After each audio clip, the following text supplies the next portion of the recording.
Today I'll show you how I drew and animated a falling leaf scene. So let's get into it.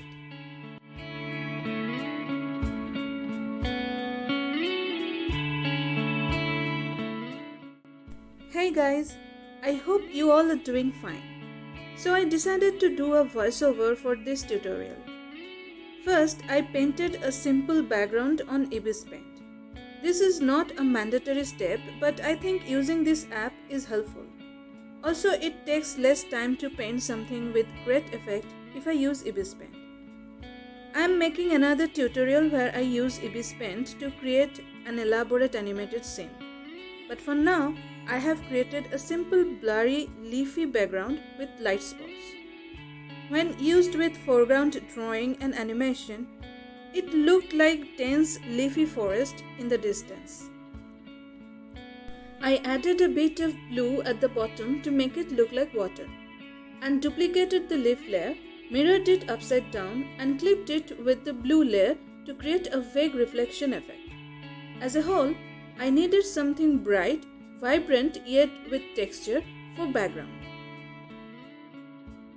Even though I am using the premium version of FlipperClip, which means I can use more than 3 layers, I tried to restrain myself within 3 layers to show you how you can do it with the free version.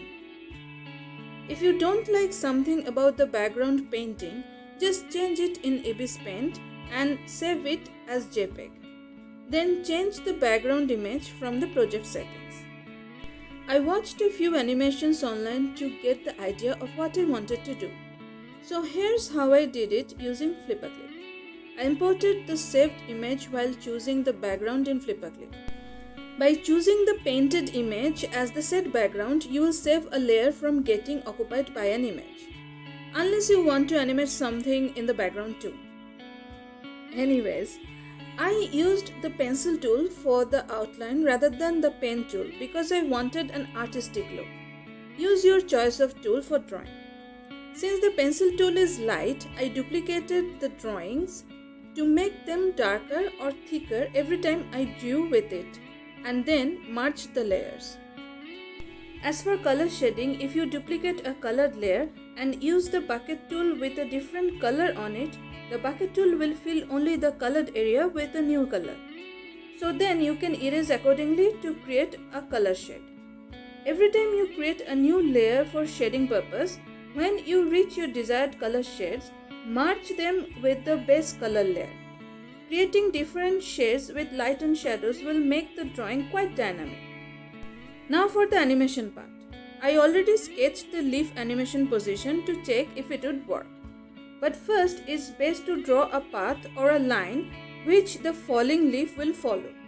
After that, draw all the motion position of the leaf in one layer to create an understanding of the leaf's movement.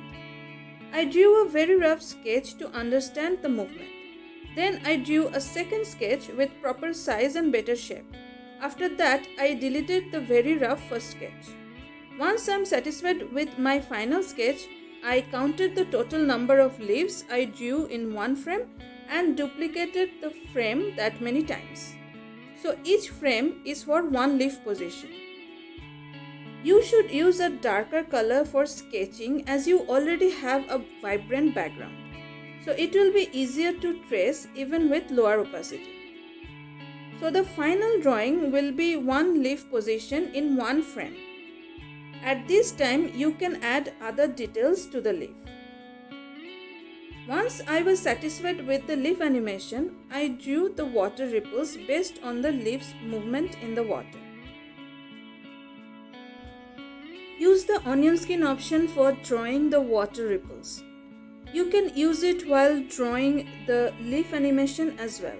For the free FlipperClip version, I think you will get only the previous layer onion skin activated and not the next layer, but that will work too. The ripple starts small, gets bigger, then slowly disappears. The second ripple starts when there's enough distance between the leaf and the first ripple. And like this, the ripples get weaker and then all of them disappear, assuming there's no wind blowing.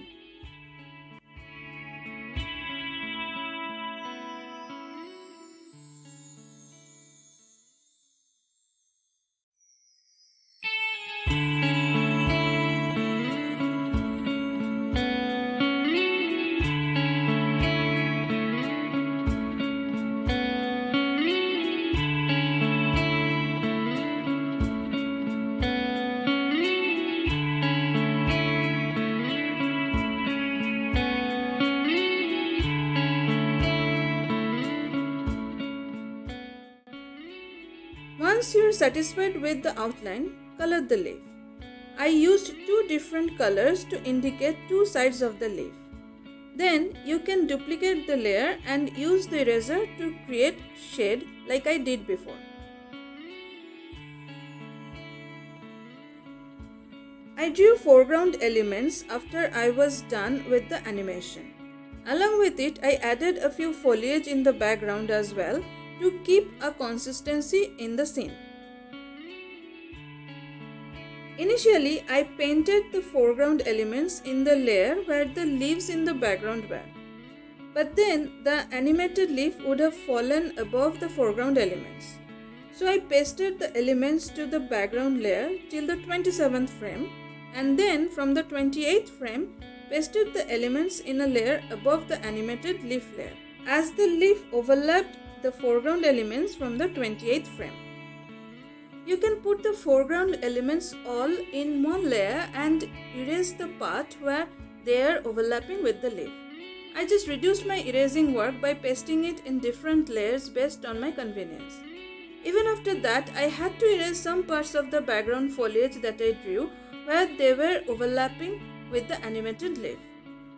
After that, I added another layer of leaves in the background to make the scene look fuller. This is an optional step though. You can always match the top layer with the leaf layer so that you can add a third empty layer. I copied the foreground elements and pasted in the background layer. Then I reduced their size first before enlarging them. This made the elements blurry. I also used a low opacity eraser to make them lighter to give the illusion of distance. And that's about it. Here is a slow version of all the frames for your reference. Hope that helps. Please note that I am not a professional animator. I am mainly an artist. So it may not be a perfect example but still can be helpful. Thanks for watching. Please share the video with other animation lovers. Take care and bye.